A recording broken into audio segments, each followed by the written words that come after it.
Hi, I'm Taylor.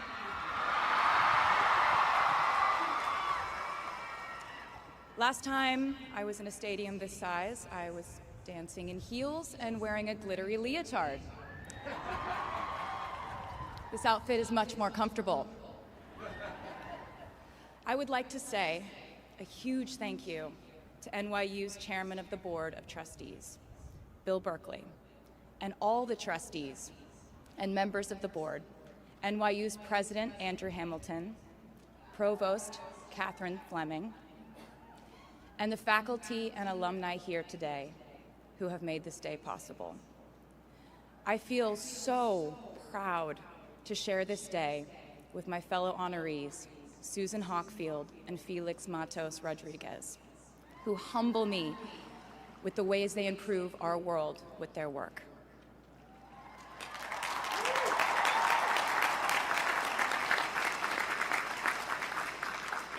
As for me, I'm 90% sure the main reason I'm here is because I have a song called 22.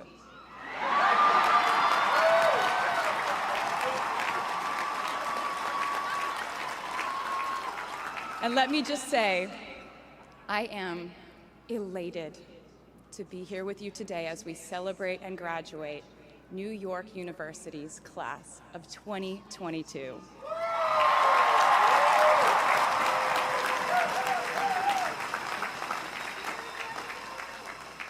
Not a single one of us here today has done it alone. We are each a patchwork quilt of those who have loved us, those who have believed in our futures, those who showed us empathy and kindness, or told us the truth even when it wasn't easy to hear. Those who told us we could do it when there was absolutely no proof of that. Someone read stories to you and taught you to dream and offered up some moral code of right and wrong for you to try and live by. Someone tried their best to explain every concept in this insanely complex world to the child that was you as you asked a bazillion questions like, how does the moon work? And why can we eat salad but not grass? And maybe they didn't do it perfectly. No one ever can. Maybe they aren't with us anymore. In that case, I hope you'll remember them today. If they are in this stadium, I hope you'll find your own way to express your gratitude for all the steps and missteps that have led us to this common destination.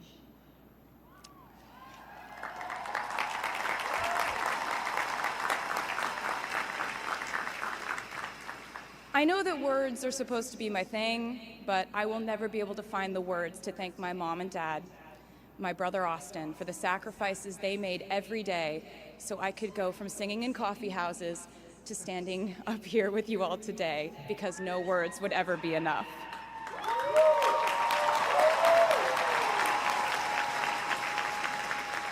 To all the incredible parents, family members, mentors, teachers, allies, friends, and loved ones here today who have supported these students in their pursuit of educational enrichment, let me say to you now, welcome to New York. It's been waiting for you.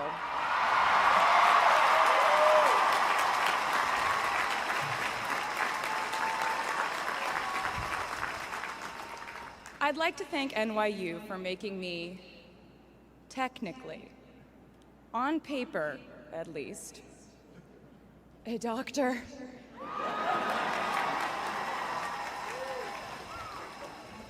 Not the type of doctor you would want around in case of an emergency. Unless your specific emergency was that you desperately needed to hear a song with a catchy hook and an intensely cathartic bridge section.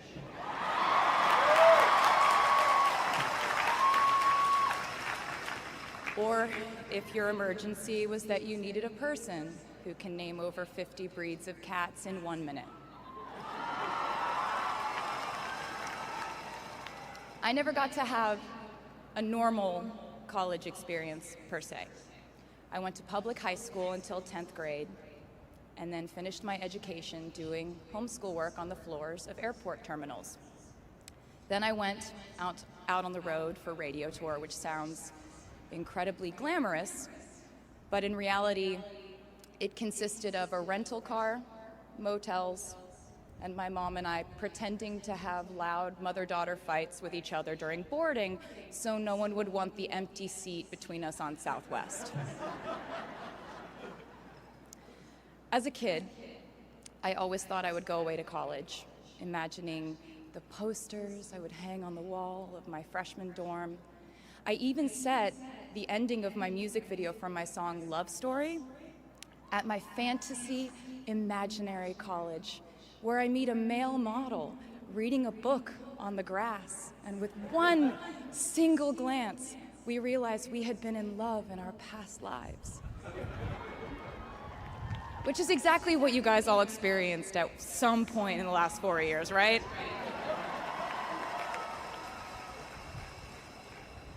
But I really can't complain about not having a normal college experience to you, because you went to NYU during a global pandemic, being essentially locked into your dorms and having to do classes over Zoom.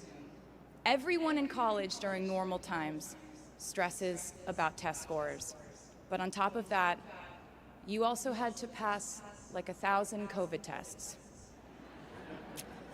I imagine the idea of a normal college experience was all you wanted too. But in this case, you and I both learned that you don't always get all the things in the bag that you selected from the menu in the delivery service that is life. You get what you get. And as I would like to say to you wholeheartedly, you should be very proud of what you've done with it. Today, you leave New York University and then go out into the world searching what's next. And so will I.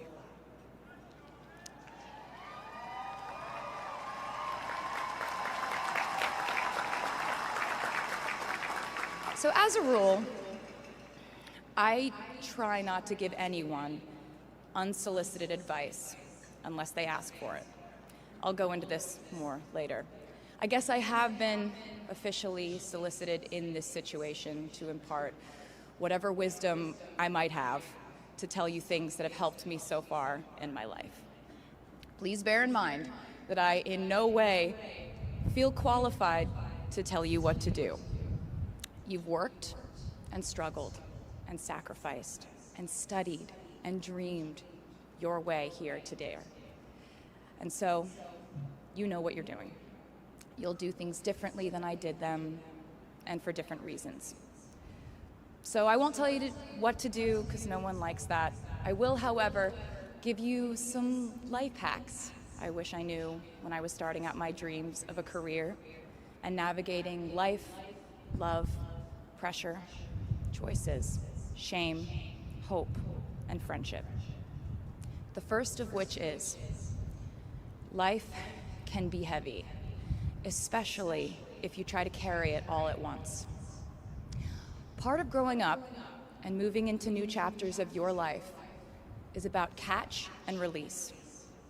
What I mean by that is knowing what things to keep and what things to release. You can't carry all things, all grudges, all updates on your ex, all enviable promotions your school bully got at the hedge fund his uncle started. Decide what is yours to hold and let the rest go.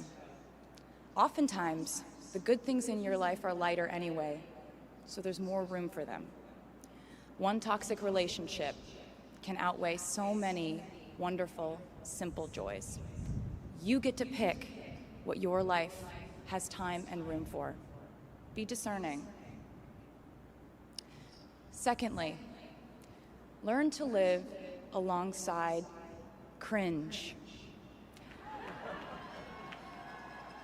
No matter how hard you try to avoid being cringe, you will look back on your life and cringe retrospectively.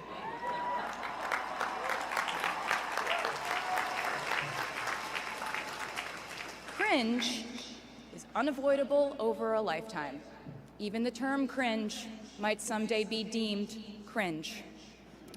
I promise you, you're probably doing or wearing something right now that you will look back on later and find revolting and hilarious.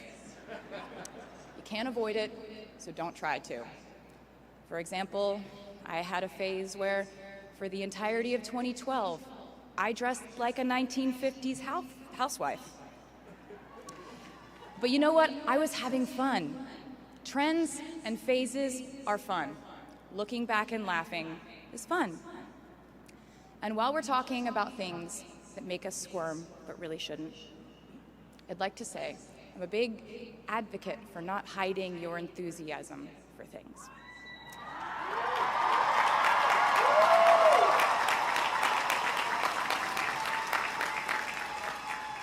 It seems to me that there is a false stigma around eagerness in our culture of unbothered ambivalence. This outlook perpetuates the idea that it's not cool to want it, that people who don't try are fundamentally more chic than people who do. And I wouldn't know because I've been a lot of things, but I've never been an expert on chic, but I'm the one who's up here, so you have to listen to me when I say this. Never be ashamed of trying. Effortlessness is a myth. The people who wanted it the least were the ones I wanted to date and be friends with in high school. The people who want it the most are the people I now hire to work for my company.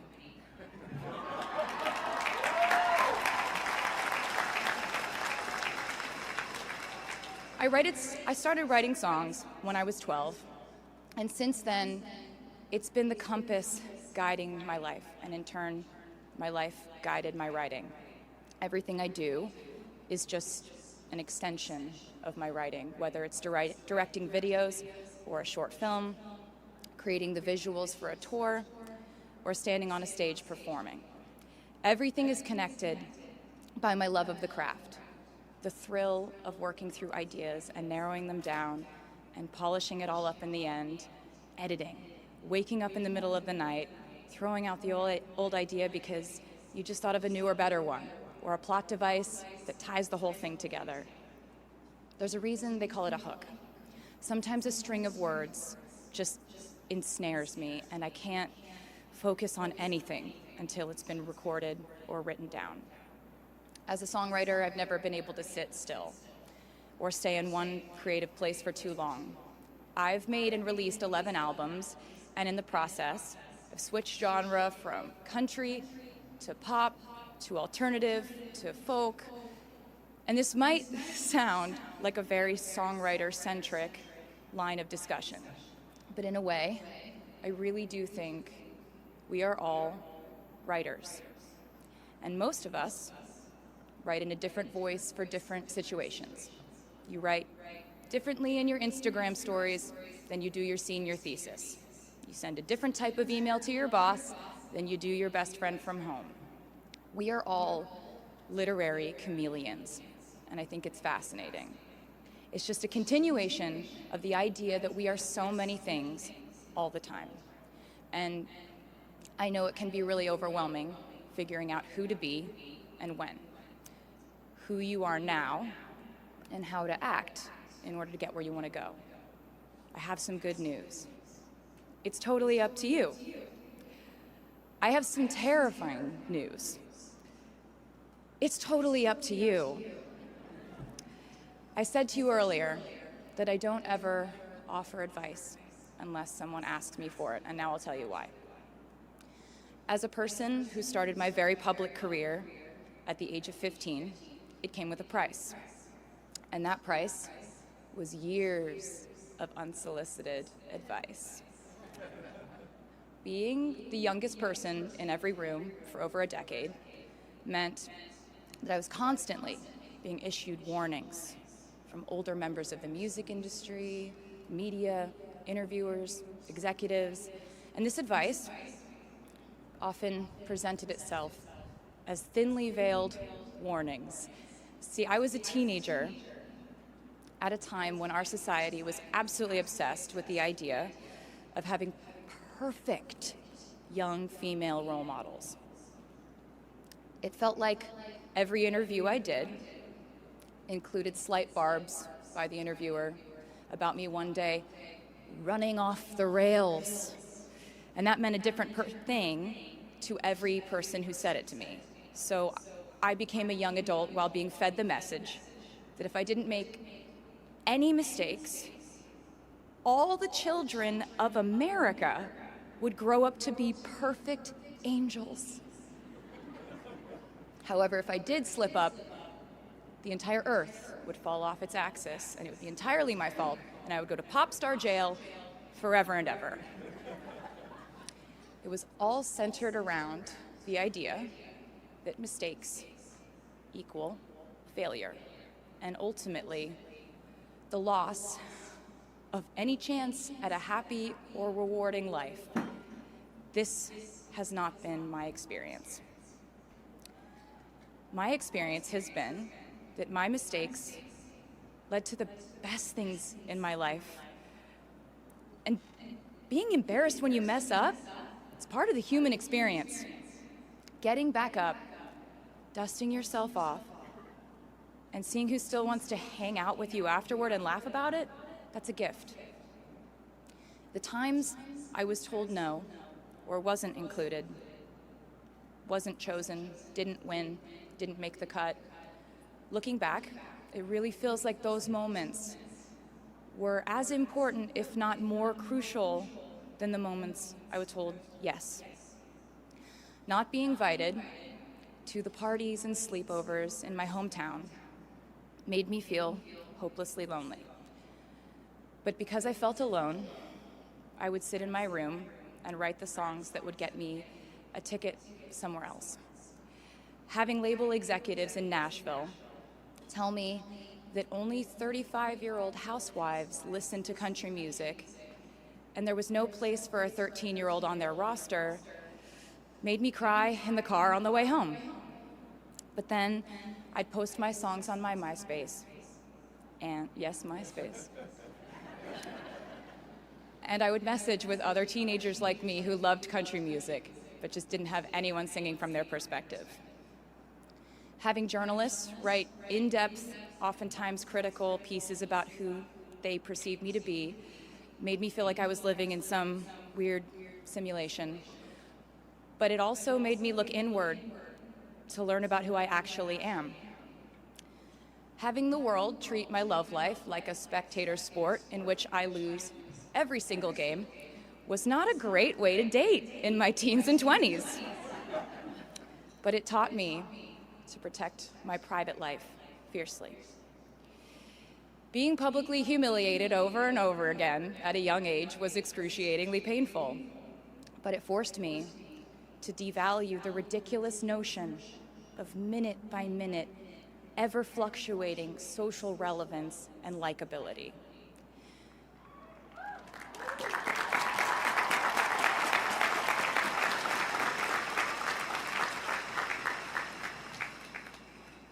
Getting canceled on the internet and nearly losing my career gave me an excellent knowledge of all the types of wine.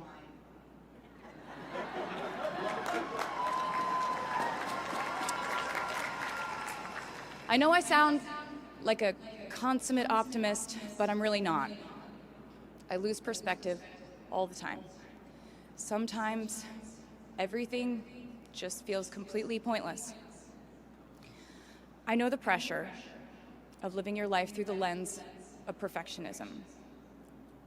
And I know that I'm talking to a group of perfectionists because you are here today graduating from NYU.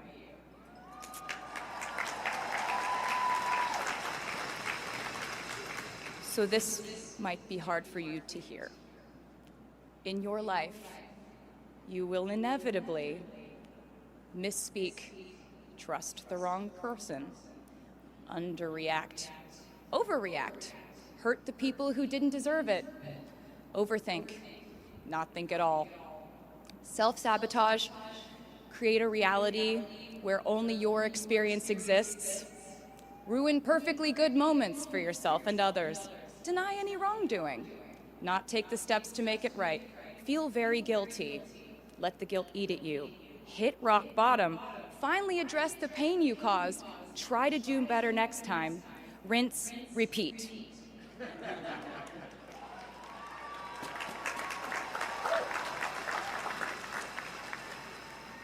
And I'm not gonna lie, these mistakes will cause you to lose things.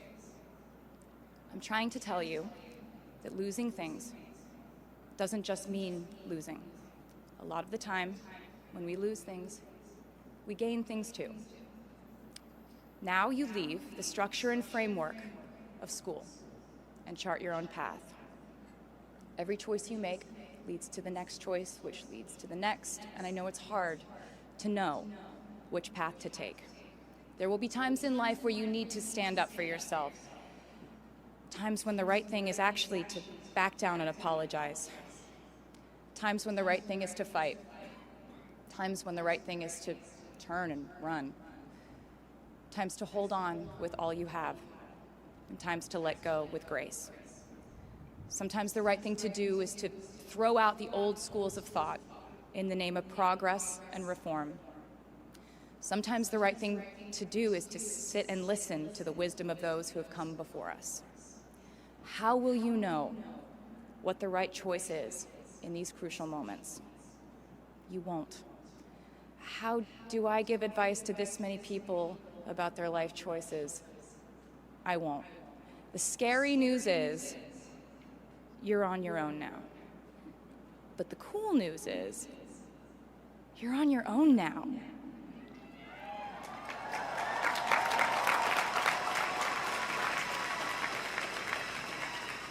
I leave you with this.